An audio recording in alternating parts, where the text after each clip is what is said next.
Sports Stories, the very fall soccer team. Chapter 2. Max.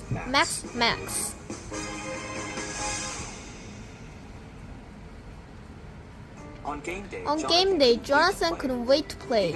He got to the field early and helped his parents and chairs on the sideline. Then he touched stunnedly his mother's chair. A girl about Jonathan's age walked toward him.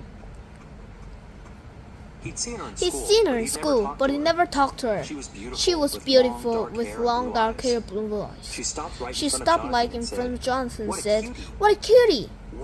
Whoa, she thinks I'm a cutie? Jonathan thought amazed. Can I pet her? The girl asked.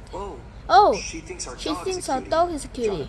Jonathan realized. Mrs. Cho smiled. He loves being pet. The girl bent down to pet his straw. Sorry for calling her down on her. No big deal, Jonathan said. He blushed. I mean, no big deal. What's his name? The girl asked. Strapami, Jonathan said. Strapami?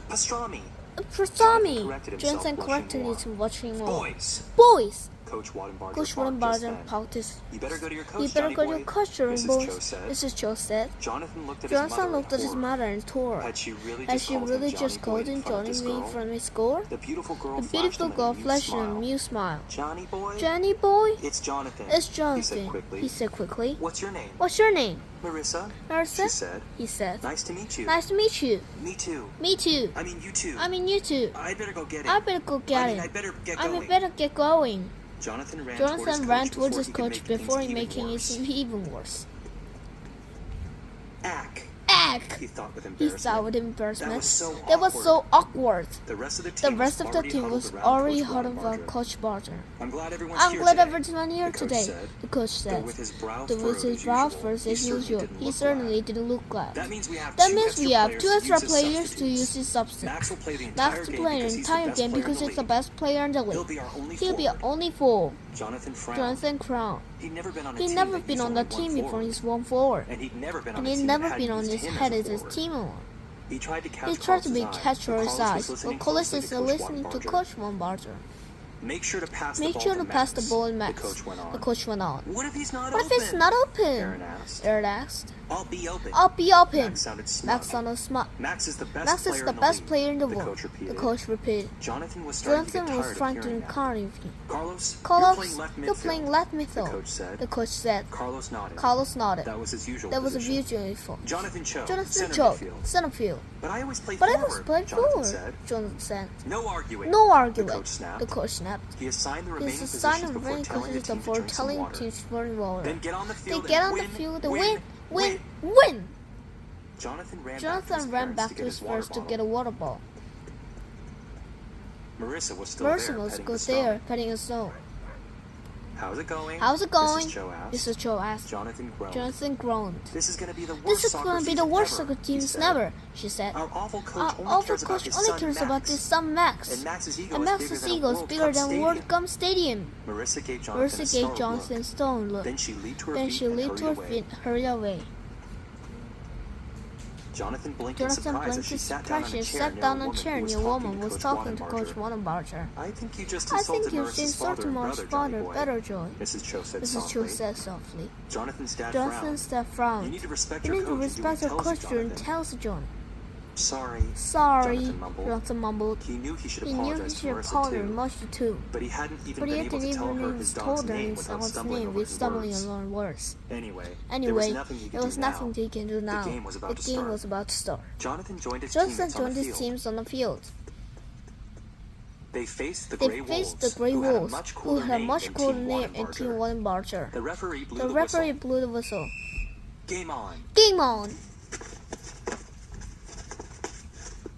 A Grey Wolves player passed the ball to Warner, the drone of the field. But Carlos walked in first in the pass. Aaron intercepted the pass and kicked the ball to his playing handler. Jonathan raced up the field. Johnny got open in bottom ender. Pass to Max! Their coach yelled. Andrew passed the ball to Max. Max dribbled it Max toward dribbled it the toward goal, the goal, but two players blocked him. walked him. Shoot the ball, Shoot Max! the ball, Max! Coach Coach Wannenbarger yelled. Even though Max was double-teamed and Jonathan was open. Max took a shot, but a Grey Wolves player intercepted and kicked it out of the field. Jonathan ran to the ball and started to dribble. He raced toward the Grey Wolves' goal. Yes, Yes, he was about to score the first of the game. Pass to Max! Pass to Max! The coach screamed. Cho! Pass to Max! Pass to Max! Jonathan groaned, but he passed the ball. Max shot it toward the goal. The goalie dived for the ball. He was too late. Max scored the first. Everyone on Team Wannenbarger cheered, along with coach and friends and families on the sideline.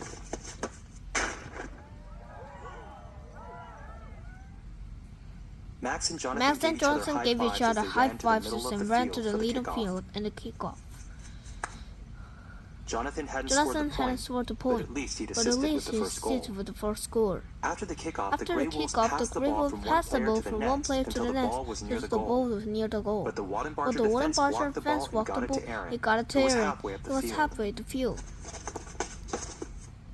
A Grey Wolves midfield met him Finnery. Fortunately, Jonathan was wide open. Unfortunately, Coach Wannenbarger yelled, Pass the ball to Max! Max wasn't open, but Aaron kicked the ball to him anyway. A Grey Wolves defender intercepted it. He passed it to a midfielder, who passed it to a forward, who took a great shot. But the Wannenbarger goalie dived across the goal and made an even greater save. He kicked the ball down the field and soared in the air.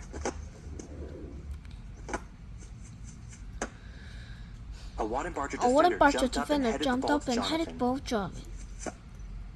Jonathan headed the ball short distance on the field. Then he ran to it and dribbled to the goal. Yes. He set up a perfect shot for himself. Pass to Max! Coach Wannenbarger roared. Jonathan reluctantly did what was told, allowing Max to score in second goal.